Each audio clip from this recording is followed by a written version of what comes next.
Shelby received her bachelor's in history with a minor in math in May of 1997, and history and math, I said it correctly, and her master's with an emphasis in math and history in 2005. She earned both degrees from the University of Southern Mississippi. She's been teaching math with us here at Pearl River since 2007. And while her career has always revolved around mathematics, she has a passion for history. She researches, she exchanges ideas, she speaks to the public and has in a vast array of places. Reviews of her presentations have found people intrigued by the topic, something they never really thought of as part of history. Words and phrases such as unique, outstanding, insightful, and even inspirational have been used to describe her story that she'll share today. She's going to cause you to rethink your views about the Civil War and those women who boldly defied Victorian societal norms by disguising themselves as men, shouldering muskets and taking the front line.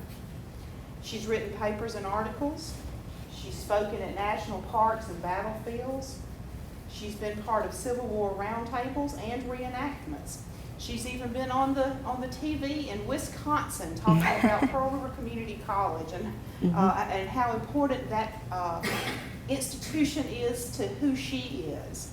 So I'd like for you to welcome Shelby and give her your attention, and hopefully after this presentation you'll have a few adjectives to add as well. Well, thank y'all so much. I appreciate the opportunity to be here today. I'm sure when I turn my microphone on, you'll appreciate it even more, maybe. But yeah, I'd always wanted to go into history, teaching history. And then one day I was sitting in Miss Anita Morrow's classroom, and our class was over, and she came and found me. She said, "What are you going to do with your life?" I said, "I'm going to teach history." She said, "Why don't you teach math?" Well, here I am today. So, and I always try to keep that in mind when I encounter my students every day, is that you don't know what kind of an effect you have on your students' lives. And Miss Morrow, of course, had a huge impact on my life. And I'm standing here today because of her, and appreciate her, and I love Pearl River Community College. I'm so blessed to be here as a math instructor, and also to share some other topics with you today. So I am going to talk about women soldiers of the Civil War today. And as you probably know, women in combat is a pretty hot topic in politics. It has been in recent times. So regardless of where you fall on that subject, where your views fall, I will tell you that women have always been in combat all the way up until ancient times. You can find them in our recent history as far as the American Revolution and, of course, the American Civil War. They've just been disguised as men. So their stories have been lost to history. Their backgrounds were similar as the male soldiers. They came from cities, they came from farms. Some were educated, some were not. Some were religious, some were not. Some were literate, some were not. So like I said, the backgrounds were as varied as what you saw with the male soldiers. Their experiences mirrored those of the male soldiers. Whatever the male soldiers did, the women soldiers did. So they performed guard duty just like the men. They suffered. They ate the same crappy food as the male soldiers did. They slept on the ground. They fought on the front line, shoulder to shoulder with men. And they carried the same gear, and that gear could be up to 50 pounds. And these were small people. I'm actually the average size of a male soldier without the heels. 5'8", 143 pounds was the average size of a male soldier. The average age was 23 years old. Women were smaller. They were about 5 feet. So they were smaller people, so they were carrying about 50 pounds of gear. They were marching on average about 15 miles a day. So the women did this. They never asked for special treatment. They couldn't, because of course they would reveal their true identity. You know, they would become suspicious.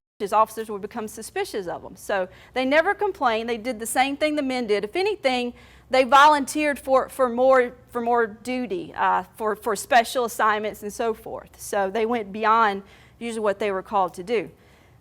And as I said, they had to remain hidden because they weren't allowed to serve openly as women. Now, Victorian society was, of course, a lot different than ours. Women were very restricted as to the opportunities that they had, things they could do. You couldn't even go out to, beyond your own land without being escorted by a male. There were a lot of things you could not do as a woman. So why would they do this? Why would they risk bringing shame upon themselves? Because if they were discovered, you brought shame upon yourself, you brought shame upon your family. Why would you risk that? Not to mention, why would you risk your very own life fighting a war that was not yours? Society said you belonged in the home. Men were the aggressors. They went out into the world. Women stayed at home, took care of the home, took care of the family. Why would you risk the shame? Why would you risk your life fighting for a man's war? And hopefully this will work. Oh, yeah, it does. So why did they do it? And there were several different reasons why. First of all, they wanted to avoid being separated from their loved ones. They fought with their sweethearts. There's a woman, we only know her by her male alias of Charlie. And this is a paper from the New Orleans Daily Picayune. I know you can't read it, but I like to put it there to show you where I'm getting some of this information from. We only know her as Charlie. She enlisted in the 14th Iowa Infantry with her sweetheart, Captain Leroy Crane. Word began going around. She heard some whisperings that people were beginning to suspect she wasn't who she said she was. And she was on the verge of being discovered and discharged. Well, Charlie could not bear the thought of people gossiping about her, whispering about her, not to mention being separated from dear Leroy. So she took her pistol and shot and killed herself on the parade ground to avoid being separated from him. They enlisted with their fathers. There's a soldier, we only know her by Private Joseph Davidson of Ohio. She enlisted with her father. He was killed at the Battle of Chickamauga, which is in Georgia, in 1863. She continued to serve for a total of 3 years. They enlisted with their brothers. Frances Hook, it's not a very good picture. I know it's a little fuzzy, but this is her in 1864. She enlisted with her brother. They were orphans from Chicago. He was killed at the Battle of Shiloh in Tennessee in 1862, and she continued to serve in a variety of different units. She was discovered and discharged multiple times. This was in 1864 in Nashville. She had been wounded and discovered, and she was convalescing in Nashville. And we don't know what happened to her after this picture. She probably re-enlisted because she told the newspaper reporters that she had nothing left in the world. She was an orphan. So she only had the military, the army, as her family. So she probably re-enlisted, but we don't know beyond that. They enlisted with their husbands. This is Frances Jameson of Kentucky. She enlisted with her husband, who was a captain. She served as his first lieutenant. And he was killed at the very first battle of the war, First Manassas in Virginia, and she continued on without him. Not all women went to war to be with the loved one. This is Molly Mooney. She enlisted in the 7th Iowa Infantry while her husband stayed home.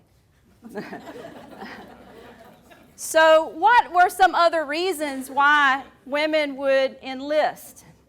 To escape oppressive situations. First of all, it's rumored that Molly Mooney's husband was abusive to her, so she was trying to get away from him. So some of these women had difficult home lives. This is Sarah Emma Edmonds, not easy to say. She was Canadian by birth, and her family moved to Michigan. She had a very controlling and abusive father who tried to arrange a marriage with an older man who she was not interested at all in him. So she left home disguised as a man. And she said she's one of the few women who actually wrote memoirs after the war. And after she decided to leave home, she said that she felt as if an angel had touched me with the live coal from off the altar, the problem of my life solved. I felt equal to any emergency. I was emancipated, and I could never again be a slave. And she would go on to say that she would embrace the freedom and glorious independence of masculinity. because as a man, you just had more control over your life than as a woman did. So some of these women just took advantage. They were very resourceful and took advantage of this to control their own life, because it was about the only thing you could do in Victorian society. These women were as patriotic, if not more so, than some of the men, and I'm going to let 3 Southern women tell you their thoughts on the patriotism that they possessed. Oh, if I was only a man, then I could slay them with a will. If some few Southern women were in the ranks, they could set the men an example they would not blush to follow. Sarah Morgan. It seems so hard that we who have the wills of men should be denied from engaging in this great struggle for liberty just because we are ladies. Cordelia Scales. I wish that women could fight. I would gladly shoulder my pistol and shoot some Yankees if it were allowable. Lucy Breckenridge. The 3 previous ladies that we just heard from, they did not actually serve as soldiers during the war. But I like to use quotes to show you that they were zealous. They possessed a sense of patriotism just like the men did. Now, Marianne Pittman, she was from Tennessee. She did actually enlist and fight as Lieutenant Raleigh was her alias. And she said that she simply thought she ought to help defend her country. Nothing unusual about it. So they didn't have any ulterior motives. The reasons were the same as the men did. Northern women were also patriotic, although perhaps not quite as bloodthirsty as the Southern women. This is Mary Brown. She enlisted in the 31st Maine Infantry and with her husband Ivory, and they were abolitionists, and she said that they enlisted because she thought slavery was an awful thing and we were determined to fight it down. And of course, this is Mary Brown later in her life. This was a picture that was with her obituary, which explained her service and so forth. There was a girl, we only know her by her male alias, Charles Norton. She enlisted in the 141st Pennsylvania Infantry.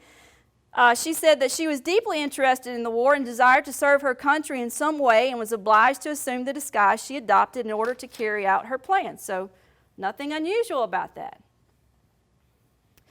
Some of these women were adventurous. Lizzie Cook of Iowa, she enlisted because she was weary of the monotony of a woman's life. Jane Short, she enlisted in a Missouri unit, which was, Missouri sent, a lot of the states sent units to serve in both the Confederate and the Union Army. Mississippi did it, actually. We had Union troops here who enlisted in the Union Army. Missouri was heavily divided, so they sent a good bit, both ways. But she enlisted in a Union unit from Missouri, and she said that she was pining, bless you, pining for the excitement of glorious war. And I'm sure it didn't take long for her to get over that at all. Rebecca Georgiana Peterman, she enlisted in the 7th Wisconsin Infantry. If you know anything about the units, this was of the Iron Brigade.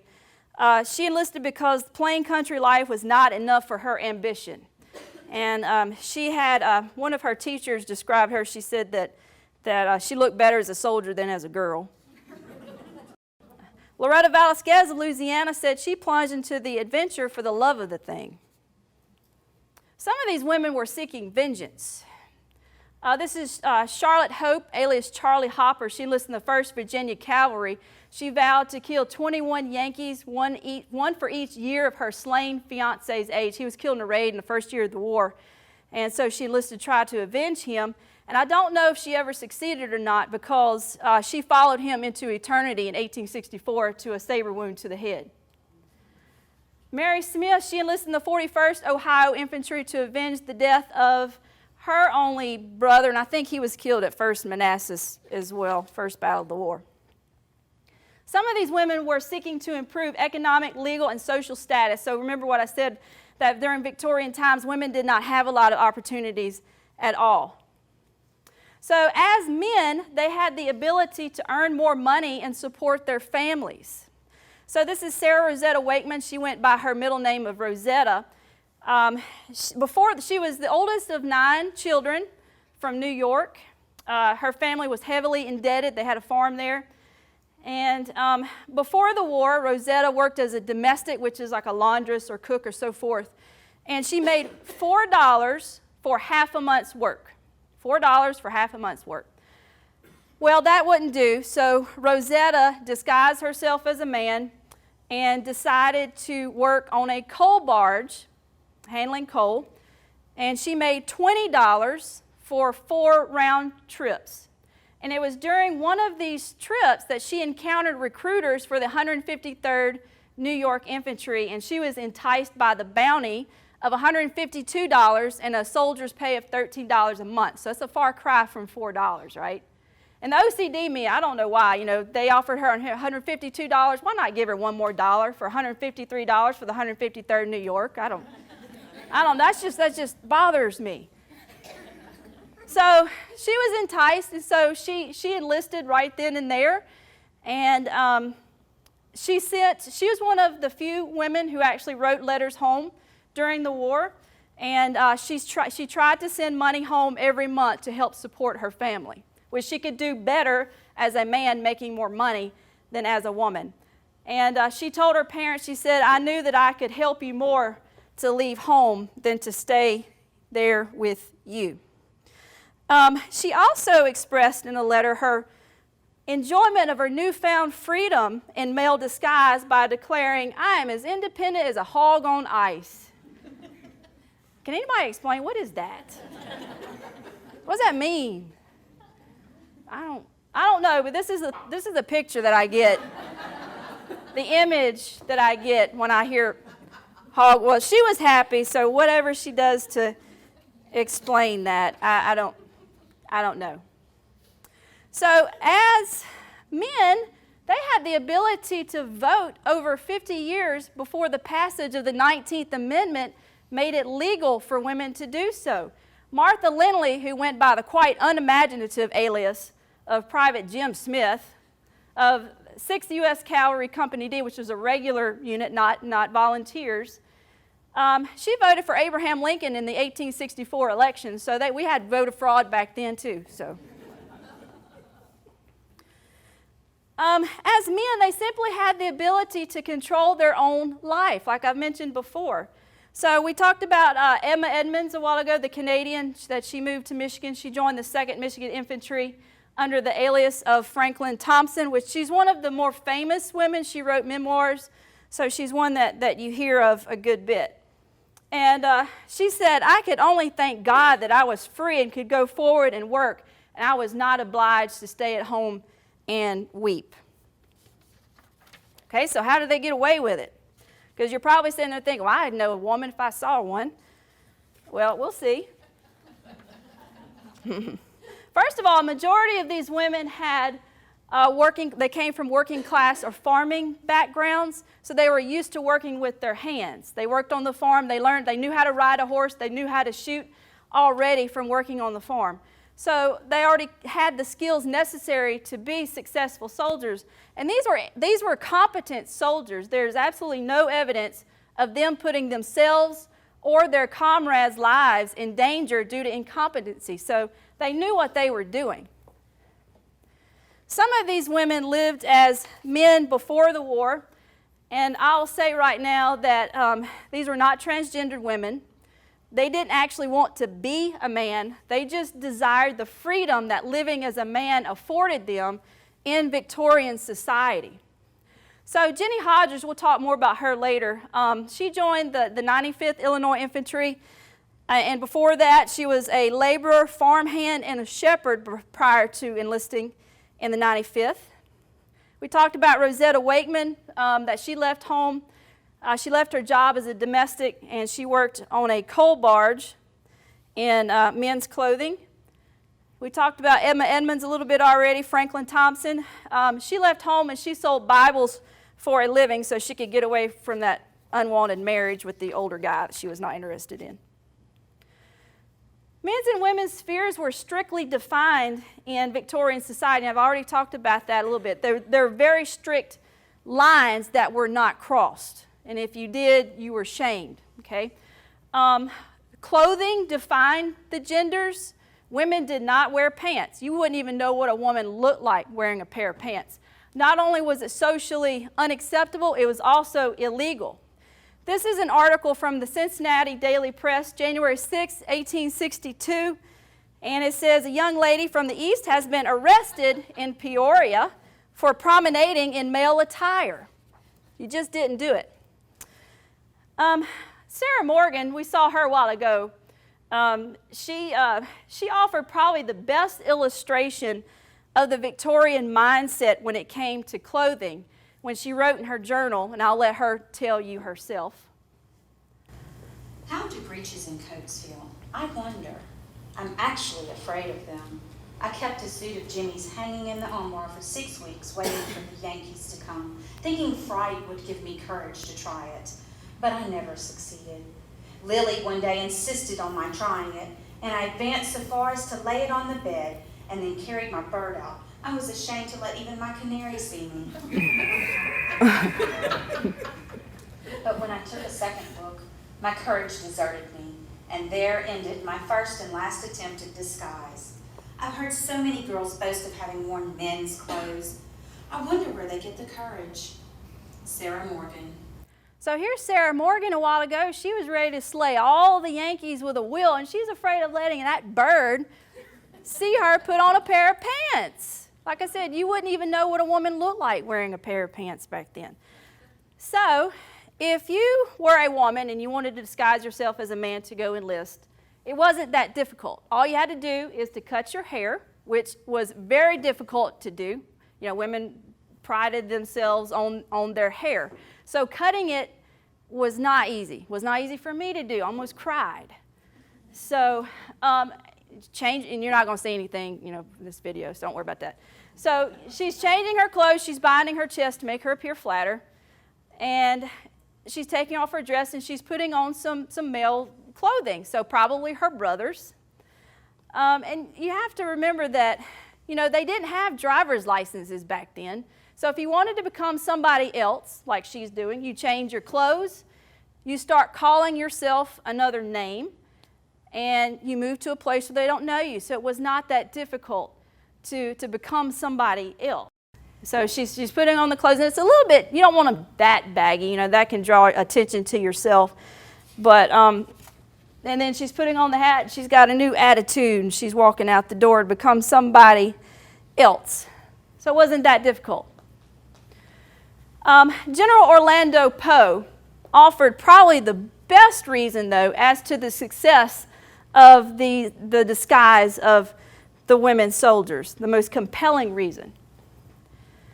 Sarah Edmonds served as his orderly during the war, and he never even knew she was a woman.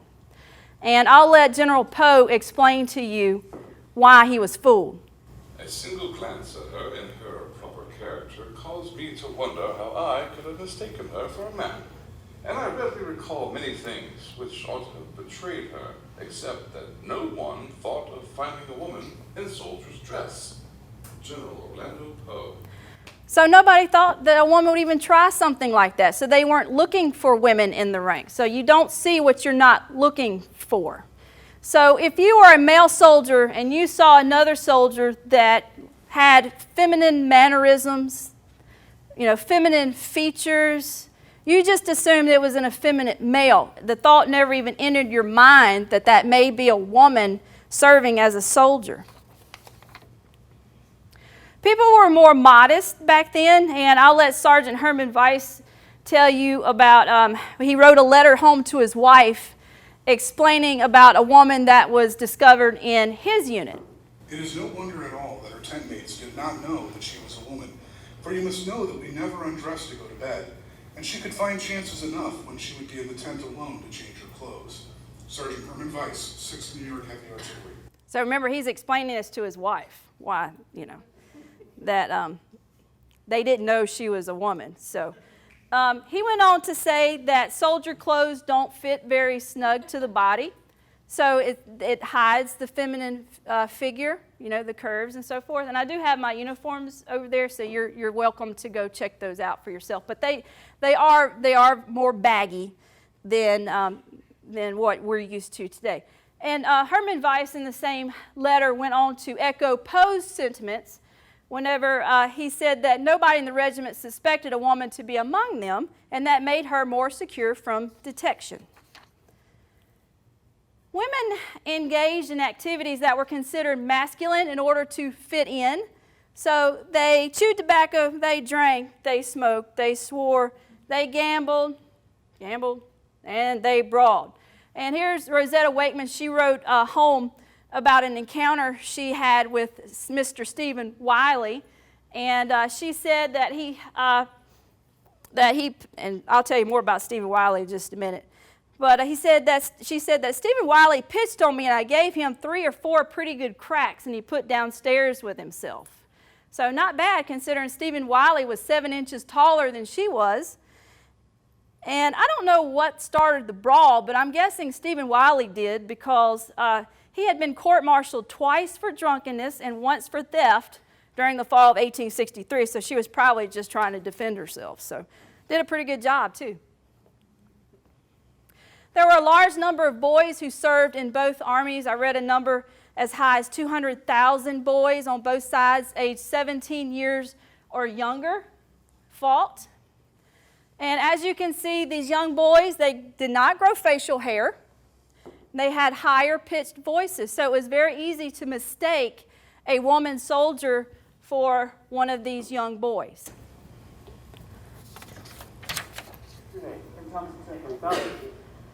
How old are you, Frank? 17. Put right on up. I don't know if y'all could hear that in the back, but the surgeon asked her what her name was and asked her how old she was, and that's all. So she was enlisted. So some medical exams were not there. Some of them were, a lot of them were not. So especially as the war progressed and these armies needed more manpower, they weren't very picky about who they allowed into the ranks. So oftentimes, all a surgeon was looking for was whether she had teeth, he or she had teeth that they could tear the cartridge, whether they had a working trigger finger, if that.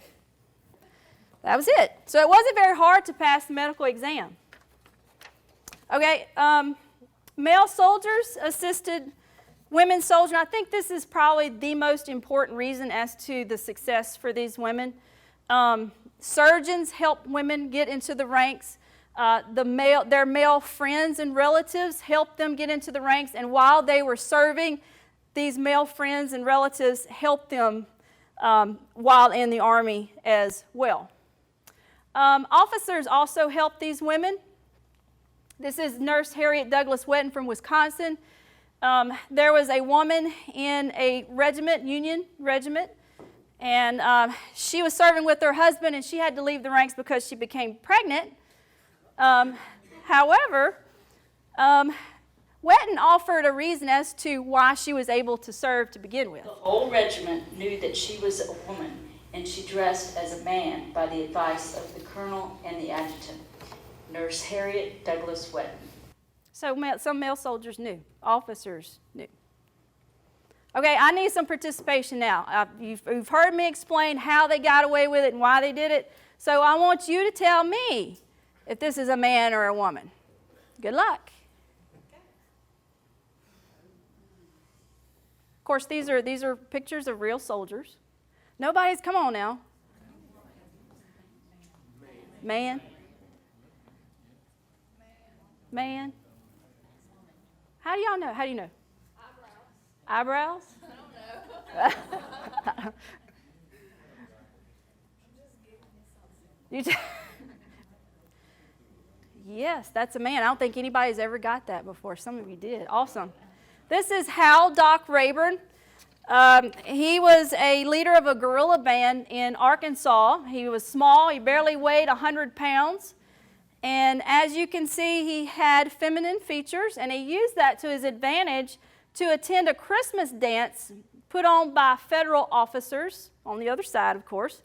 So he took advantage of that, and he mounted a horse in the corral and stampeded the rest so his men could have horses for Christmas to ride. Okay, the one on the left, that's a guy. Okay, what about the one on the right? Woman, that was fast.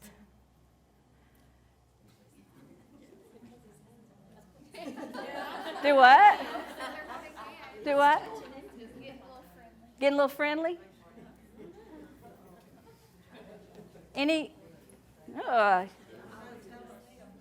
That's a guy.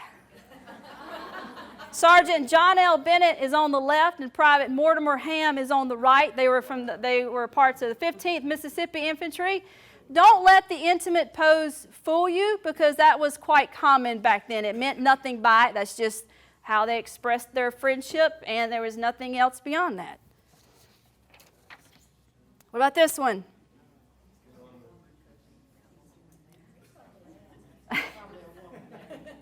Probably, do what? Looks like a man, so it's probably a woman. Now, where are those reasoning skills at? Come on. Big hands? Man? This is a woman. This is Rosetta Wakeman that I've talked about before. She was one of only 3 women known to have written letters home. Her alias was Lizzie Wakeman. And she enlisted 153rd New York Infantry August 30th, 1862. She was 5 feet tall, blue eyes, brown hair. And remember what I said, these people were a lot smaller than we are. So she was 5 feet even. She fought in the Red River Campaign over in Louisiana. And it was during this campaign that she became sick with chronic dysentery or diarrhea. And she was hospitalized in Alexandria, Louisiana. Her condition worsened. She was sent to New Orleans, and there she died on June 19, 1864. Y'all, all she wanted to do was try to help her family. Remember, she wanted to send money home. All she was trying to do was help her family, and look where she ended up. She's buried at Chalmette National Cemetery, so not far from here. So if you're ever in Chalmette, stop by and tell Rosetta hello. She's a long way from home. Her letters were discovered in the 1940s by a great-grandnephew in the attic of the farmhouse that she grew up in. And as you can imagine, she was a black sheep of her family. Nobody talked about her. The family knew that they had a Civil War relative. They just didn't know who the relative was until 1976, when the connection was made that the Civil War relative was actually a woman. And you can buy her letters. It's called Uncommon Soldier, so you can read all that she has to say about beating up Stephen Wiley and everything. So, pretty interesting. Okay, what about this one?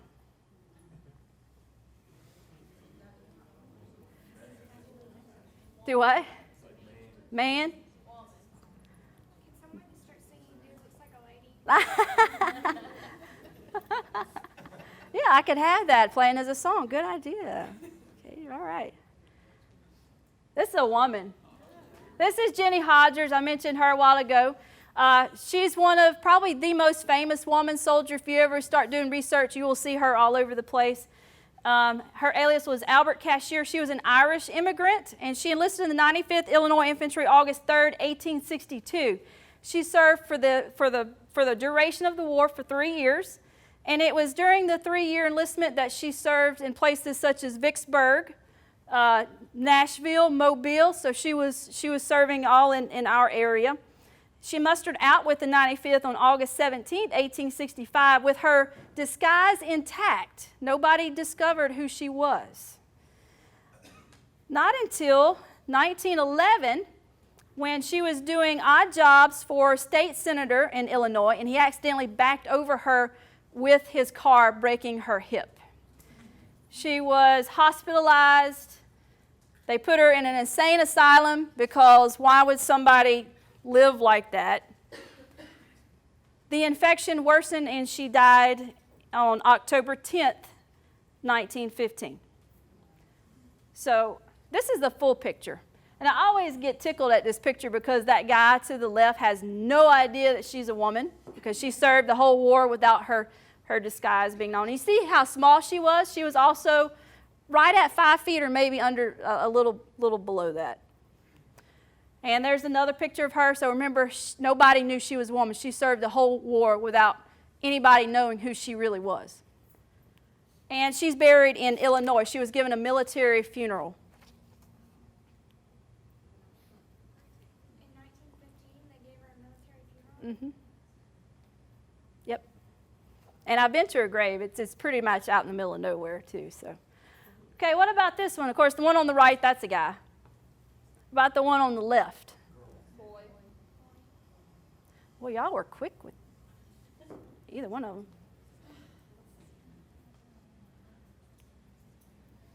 That's a guy. On the left, that's Private Thomas Isaac, and then on the right is Private William Russell Duvall, 3rd Missouri Infantry. Okay, 2 more. So, the one in the middle, of course. Woman. So y'all seem kind of united on that, right? I think a lot of people saying woman. We don't know. Sorry.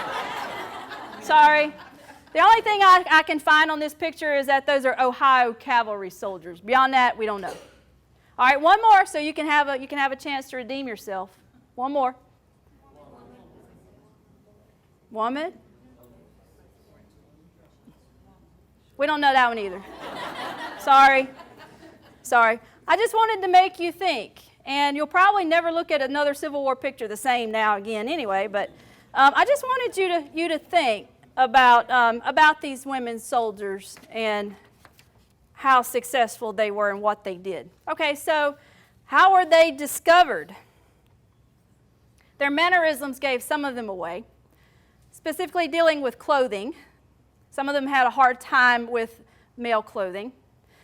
Specifically in Jenny Hodges' unit, 95th Illinois, there were 2 other women in her unit, and an officer threw an apple at them, and they tried to catch them with non-existent aprons.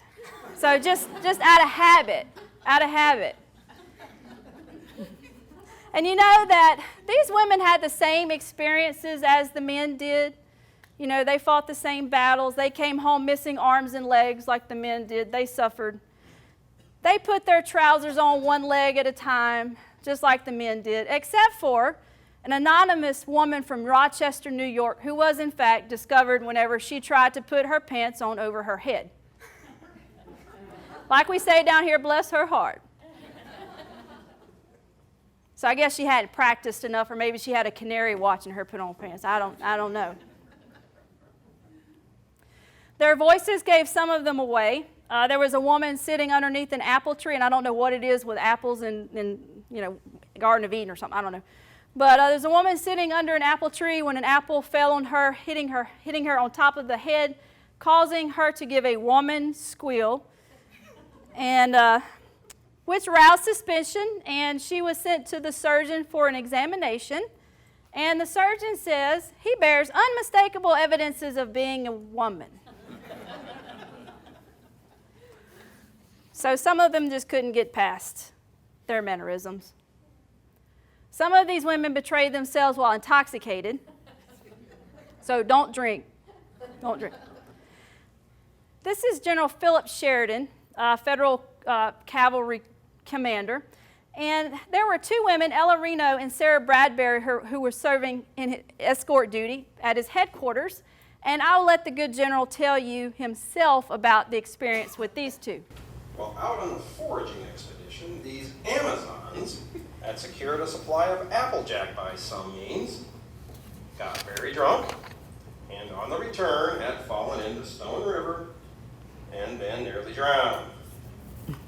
After they had been fished from the water in the process of resuscitation, their sex was disclosed. Philip Sheridan. Some of these women were recognized by others. Sophia Kreider, she was 16 or 17 when she enlisted in the 11th Pennsylvania Infantry, said that she enlisted in a wild spirit of adventure. She was serving guard duty when 2 farmers from her hometown was visiting the camp, recognized her, turned her in, and she was discharged. She was so angry that she promptly burned down the barn of one of the farmers to get back at him. She was arrested, however, she was acquitted for lack of evidence. There wasn't anything there. There was an anonymous woman in the 66th Indiana Infantry that she was recognized by her uncle who was visiting camp, so I'm sure he snatched her up and took her right home. This will give you away every time. There were at least 6 women known to have given birth in the ranks, 2 of whom did so while prisoners of war. There was an unidentified New Jersey woman, and listen to what all she did. She served during the 7 Days Battles, which was in 1862, out on the Virginia Peninsula. She served during some of those battles in her first trimester of pregnancy. She fought at Sharpsburg, or Antietam is also what you'll hear it called as, during her second trimester of pregnancy. She was wounded there, recovered. Somehow her disguise was still intact, and she was promoted to corporal. She went on to fight at the Battle of Fredericksburg in Virginia, after which she was promoted to sergeant. And I will let Colonel Adrian Root tell you the rest of her story. A corporal was promoted to sergeant for gallant conduct at the Battle of Fredericksburg, since which time the sergeant has become the mother of a child. She was on duty with the pickets and complained of being unwell.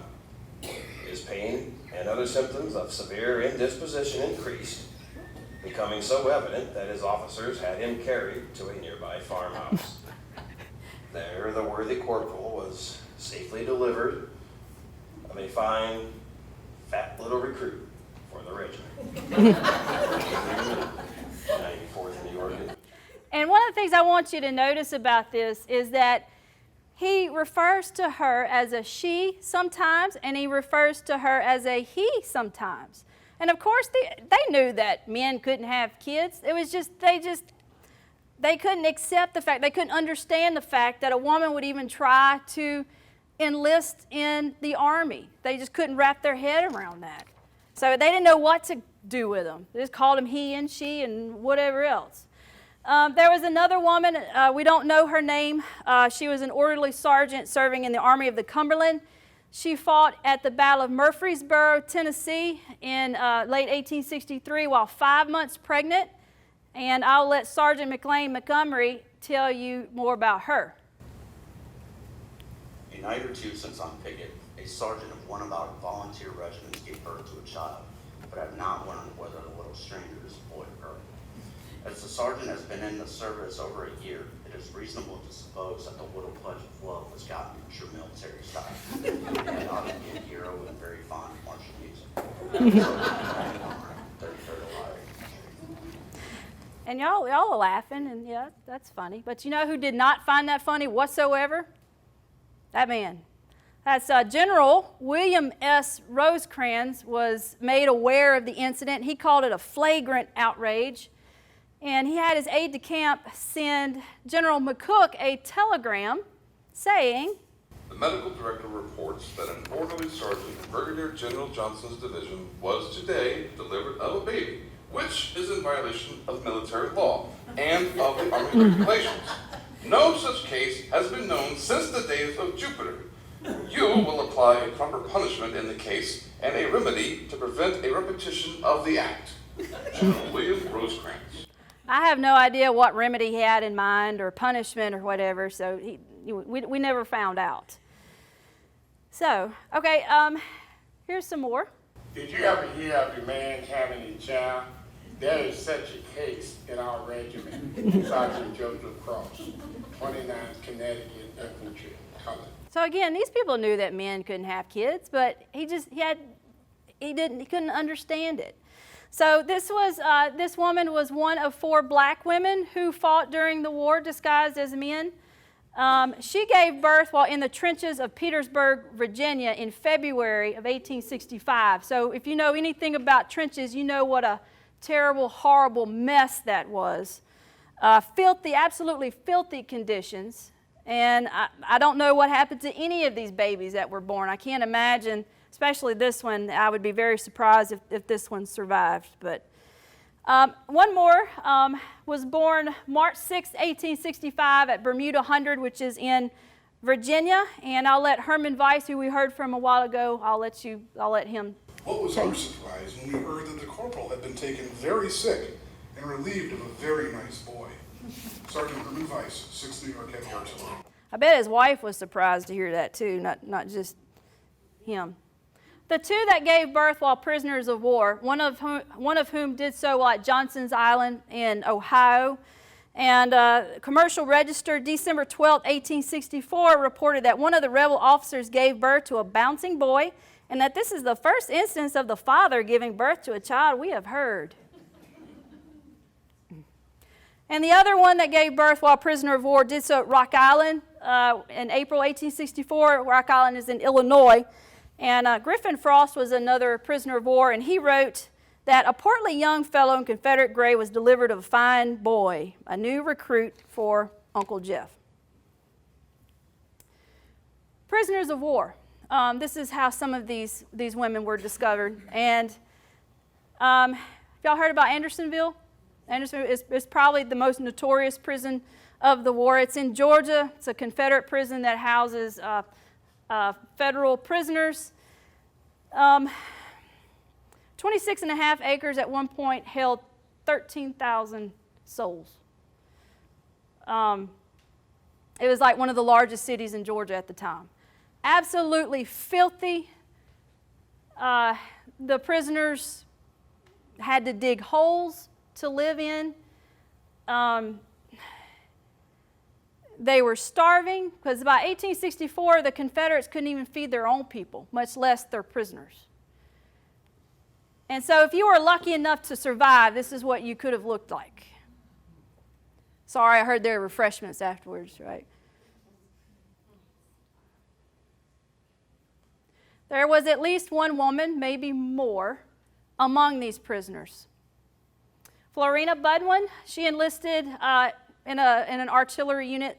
They were from Philadelphia. They were taken prisoner in South Carolina. They were sent to Andersonville. Her husband was killed by a guard, and I'll never understand this, but all she had to do was reveal her true identity to the guards, and she would go free, but she did not. She maintained her disguise, and she stayed in Andersonville and suffered with the rest of the boys. Some of the prisoners were later moved from Andersonville to Florence, South Carolina, to get away from General Sherman marching to the sea. And it was there where she contracted pneumonia, and right before, she was discovered right before she died of pneumonia in January of 1865, and she's buried there. She is thought to be the first woman buried in a national cemetery. There is another woman buried at Andersonville. We don't know her name, but she died on April 6, 1864, and she's buried in grave number 13706. And before we go on, I want us to stop and think about the life behind these words. We don't know who she was. We don't know where she was from. We can kind of put together a profile based on what we know of soldiers. She was young, probably a teenager or in her early 20s, the same age as a lot of students. We don't know what led her away from home, why she enlisted. It could be any of the myriad of reasons that I talked about earlier. But for whatever her reason, she decided to go enlist. And she did so during the night. She left home during the night because nobody would understand why she was doing what she was doing. So she probably put on her brother's clothes like we saw the girl a while ago. And she slipped away in the night, never to be seen again. She couldn't tell her parents where she was going. I can guarantee you one thing, though, and some of you have teenage daughters or you have had teenage daughters. Can you imagine the anguish of that family, not knowing what happened? If you had a son, went off to war, and he never came home, you can make peace with that. You can understand that he died in the war. What if you lost your daughter? She wasn't supposed to be there. I can guarantee you one thing, that family looked for her for the rest of their days, and they were in anguish looking for her. They passed away from this world not knowing what happened to her. And I can guarantee you something else. Regardless of where they looked for her, they didn't look there. That's grave 13706 in Andersonville. So if you're ever over in Georgia, stop by Andersonville, pay your respects to that girl because her parents never got the chance to do so. And that, ladies and gentlemen, is why I do what I do, to give some of these women voices. You know when she was discovered? Last year, March 2013. She's been there for 150 years, nobody knowing who she was. And we still don't know who she was, but we know a little bit more about her. We know her gender now.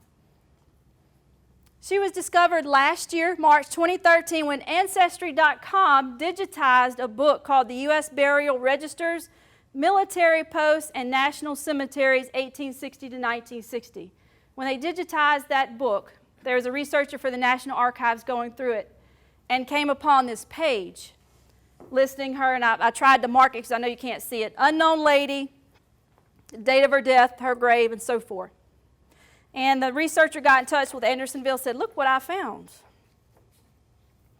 And there may be more. We're still doing research. They're still being discovered today. Some of these women were discovered after they had been wounded or killed. Battle of Gettysburg, a 3-day battle in southern Pennsylvania.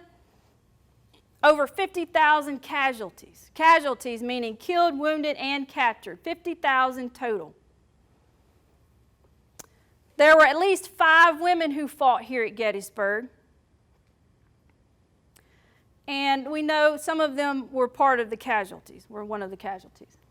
This was not one of them. This is General William Hayes. He took over for Hancock's corps. Hancock had been wounded earlier in the battle, and so Brigadier General Hayes took over for him after Pickett's charge. He has a burial record that is found in the official records of a burial detail finding a woman who was killed after Pickett's charge in Gettysburg. This is Private Garrett, Deacon of the 12th New Jersey Infantry. He had to guard the Emmitsburg Road the night after Pickett's charge, and he wrote in a letter that he heard a woman hollering and screaming all night upon the battlefield, and he said it was the worst sound that he had ever heard. When Private Deacon himself wrote those words, he would have less than a year to live as he was killed at the Battle of Spotsylvania Courthouse. And there's a good chance that this woman that he was writing about was from Mississippi because the 12th New Jersey was facing the 2nd Mississippi and the 11th Mississippi Infantry at Gettysburg. There was a Confederate woman who lost a leg at Gettysburg. Sharpsburg, which you'll also hear called Antietam, which is in Maryland. It's the bloodiest single day in American history in September 1862, when there were over 23,000 casualties in one day. Again, killed, wounded, and captured. There were at least 8 women who fought at Sharpsburg and were among the casualties. Catherine Davidson lost an arm there. Mary Galloway was shot in the neck, and she lay in a ravine for 36 hours before a burial detail found her, took her to the hospital, and she was treated by Clara Barton. And I'll let Private Mark Nickerson from the 10th Massachusetts Infantry tell you about another casualty that he encountered. The news soon spread among the soldiers that there was a woman among the Confederate dead, and many of them went and gazed upon the upturned face, and tears glistened in many eyes as they turned away. She was wrapped in a soldier's blanket and buried by herself, and a headboard made from a cracker box was set up at her grave marked Unknown Woman, CSA. Nothing in my experience up to that time affected me as did that incident. I wanted to know her history and why she was there. She must have been killed just as the Southerners were driven back from the cornfield. Mark Nickerson, 10th Massachusetts Infantry. There were remains of women soldiers discovered after the war. In 1866 in Resaca, Georgia, and the crater, which is Petersburg, Virginia, grave diggers were exhuming bodies to be moved to national cemeteries. when women were found at each of these places. They had both been shot in the head. And the woman found at the crater said that, or it was said that she was in a remarkable state of preservation, that she had a delicate face. Shiloh, 1934, Shiloh, Tennessee. In 1934, there was a gardener, Mansell Milligan, who was working his land which bordered the outskirts of the battlefield, when he unearthed the remains of 9 soldiers, including their uniform parts,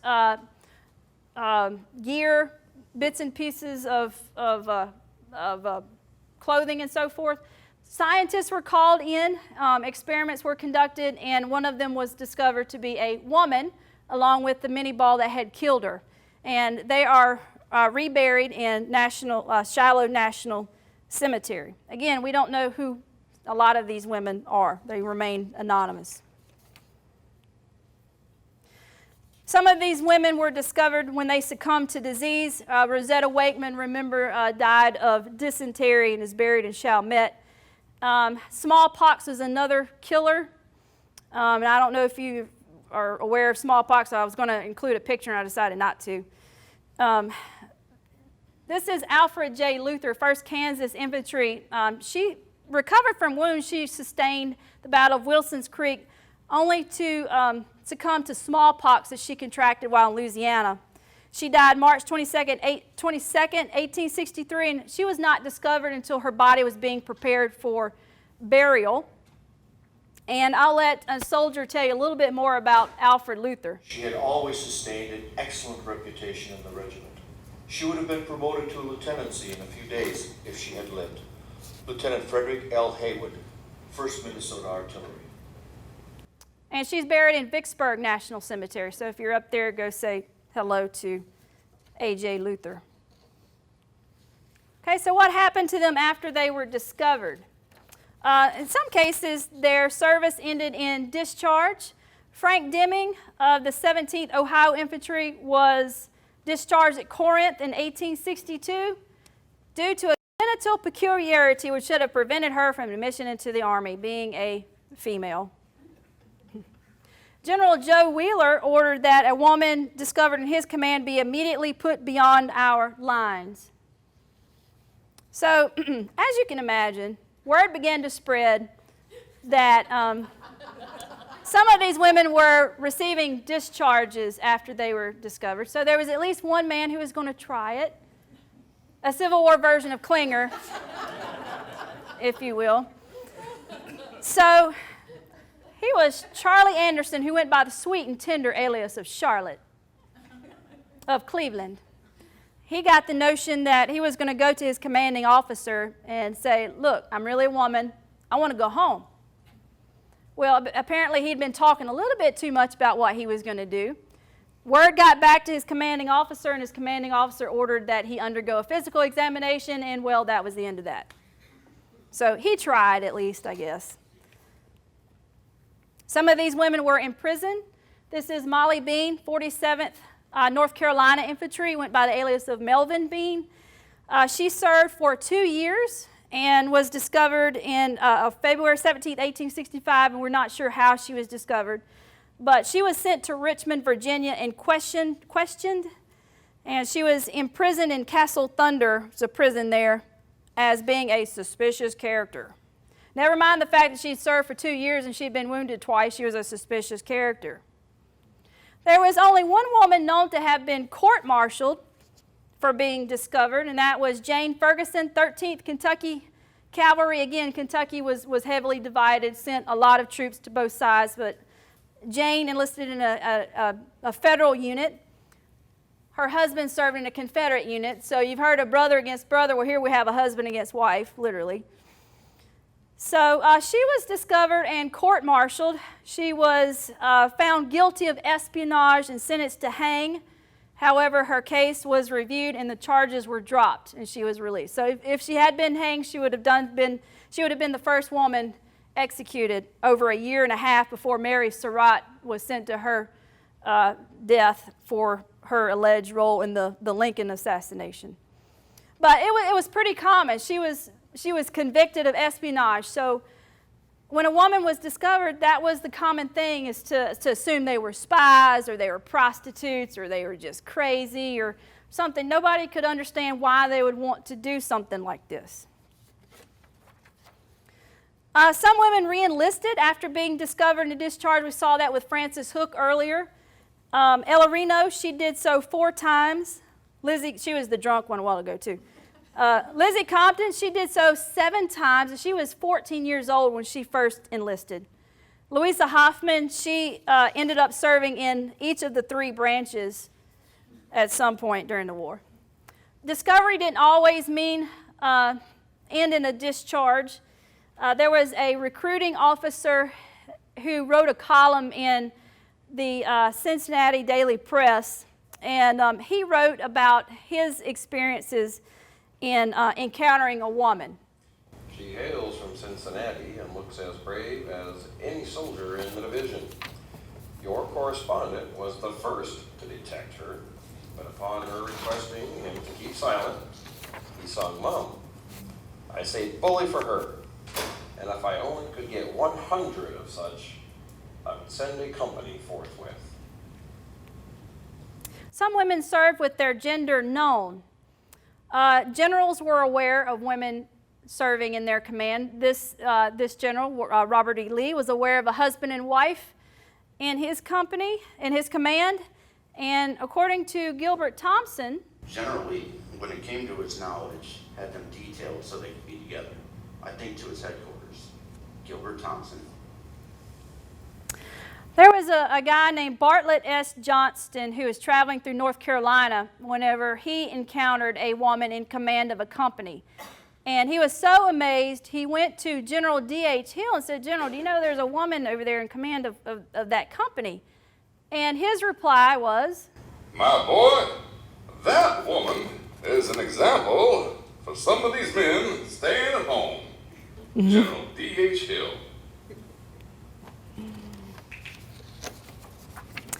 Common soldiers also witnessed women serving in the ranks, and I'll let some of them tell you about that. There were a great many fanatic women in the Yankee Army, some of whom were killed. I was pointed to one of their graves. I knew that I could not be mistaken as to the spot, for her foot was sticking out of the ground. Private M.F. Amos, 21st Georgia Infantry. I have seen women upon the battlefield armed with pistols and bowie knives. I saw one sitting on her horse within 10 paces of a cannon that was in operation. Private J.M. Fane. They fought like demons, and we cut them down like dogs. I saw 3 or 4 rebel women soldiers in the heap of bodies. Sergeant Robert Ardrey, 111th Illinois Infantry. She was mounted just like a man, wore her hair long, and did not like to have our men looking at her. Jackson Crossley. Come on. So what happened to them after the war? Some of these women took off their uniform, put their dresses back on, and assumed their feminine lifestyles. Some of them did not talk about their adventures until late in life, if ever. Some of them maintained their masculine identities. We talked about Jenny Hodges, that she wasn't discovered until she was run over by a car in 1911. And there was another woman, we only know her as Otto Schaefer from Butler County, Kansas. And she was discovered when the cabin that she was living in was struck by lightning, and she died in the ensuing fire in 1896. And both of those women were given military funerals. 2 of them published memoirs. Sarah Edmonds did, and Loretta Velasquez of Louisiana also published her memoirs. Some of these women were admitted to their local GAR post. GAR was Grand Army of the Republic, which is a very powerful veteran organization after the war. And Emma Edmonds and Jenny Hodges were members of their local GAR posts. So I want to talk a little bit about Mississippi women soldiers. According to the Lynchburg Virginian, there was a woman, a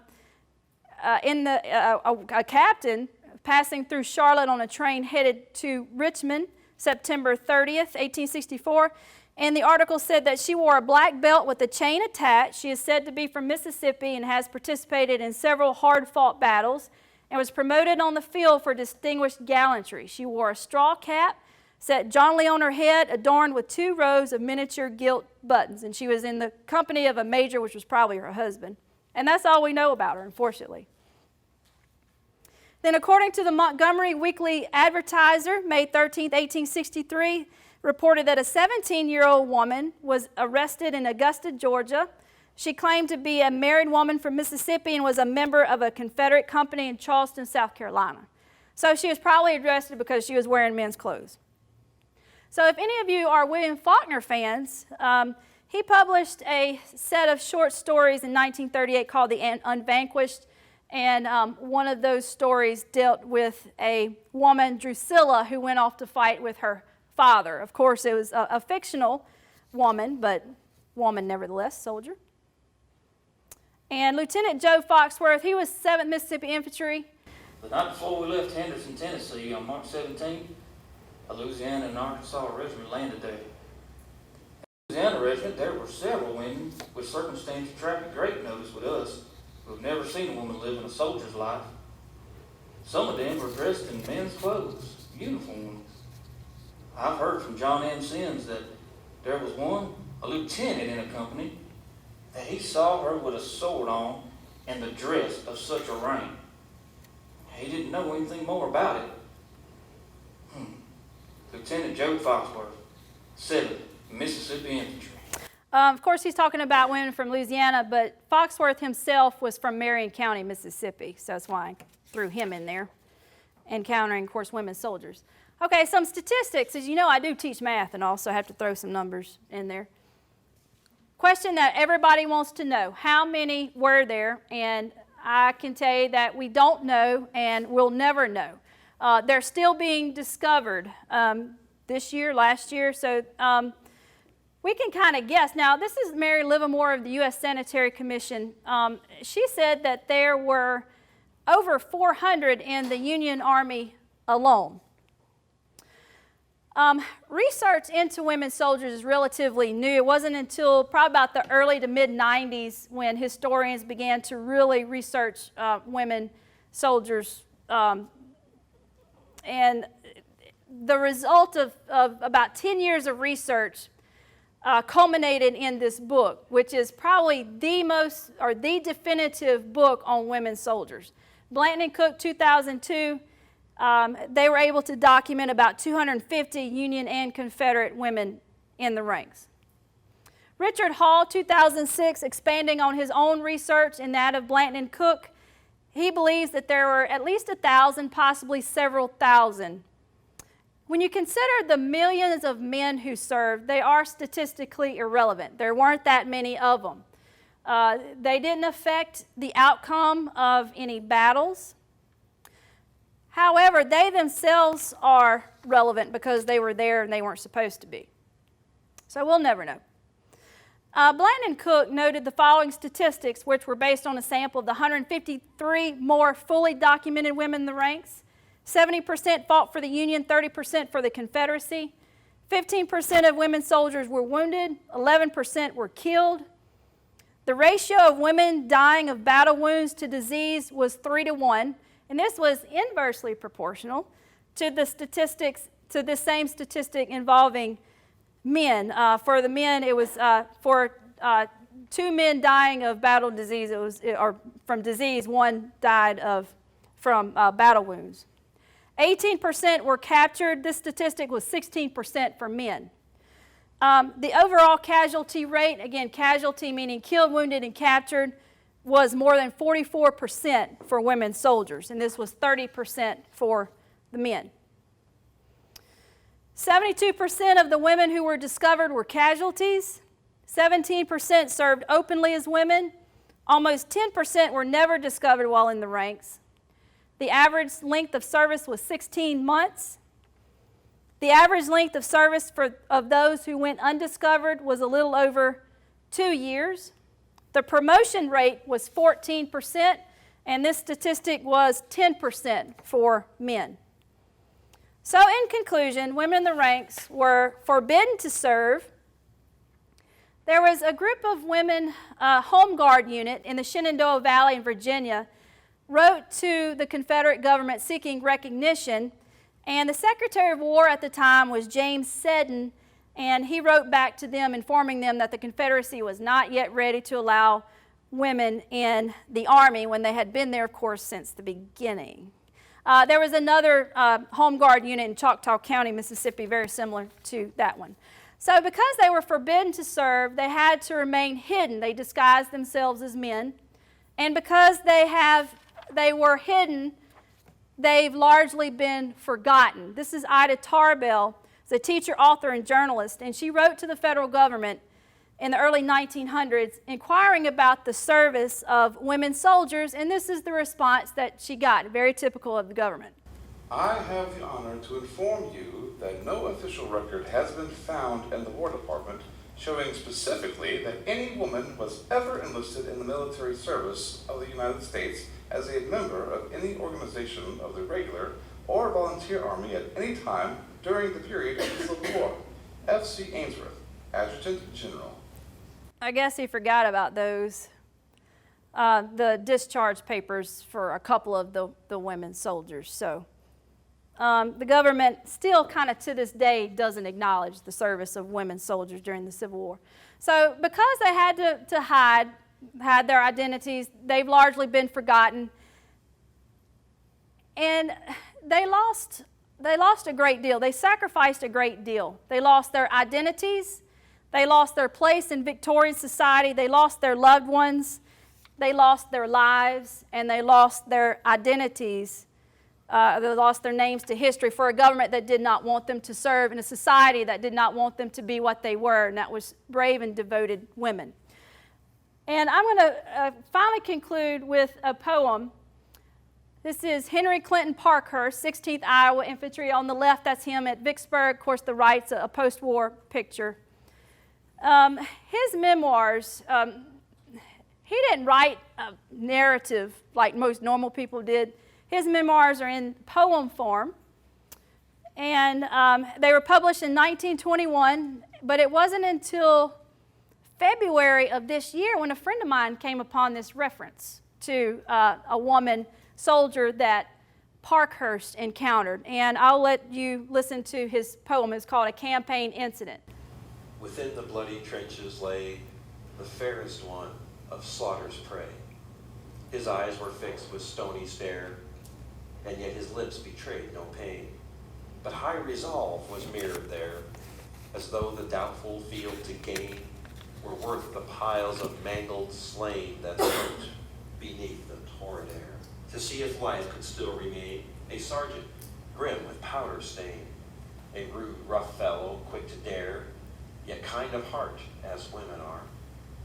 In tenderness knelt by his side, and lifted back his dappled hair, and rent his bloody dress aside, when lo, a maiden's breast was there. A startled oath the soldier swore, then slowly rose in blank amaze. Strange, weird things we had seen before, in ventures wild of stormy days. Alas, we saw fair cities blaze. We saw the fierce tornado blend its wrath with man's, and heaven sent its lightnings down to quiet ours. Around us were destruction's powers in every form and every phase. In mellow light of summer moons, Louisiana's wide lagoons had borne us far to scenes where, well, you might have deemed a wizard's spell had bid the low green shores expand to vistas of some fairyland. On Tennessee's rich fields of fruit, along the Tallahatchie's tide, where amber Yazoo's floods are mute, or the Tuscumbia glides, where Vicksburg towered in her pride, disputing for imperial sway. Much we had seen, no future day will far excel, much to appall, to startle, rapture, or dismay. But this strange sight surpassed them all. The trumpets pealed, there was no time for lamentations or the dead. The foremost lines began to climb a wooded height, whereon 'twas said the foe had rallied for a stand. And so upon that gory crest, made a grave where she might rest, and laid her down with tender hand. Her woes unknown, unknown her name. She sleeps upon her field of fame. No storied page her deeds will tell, but calm she sleeps, and all is well. Do y'all have any questions?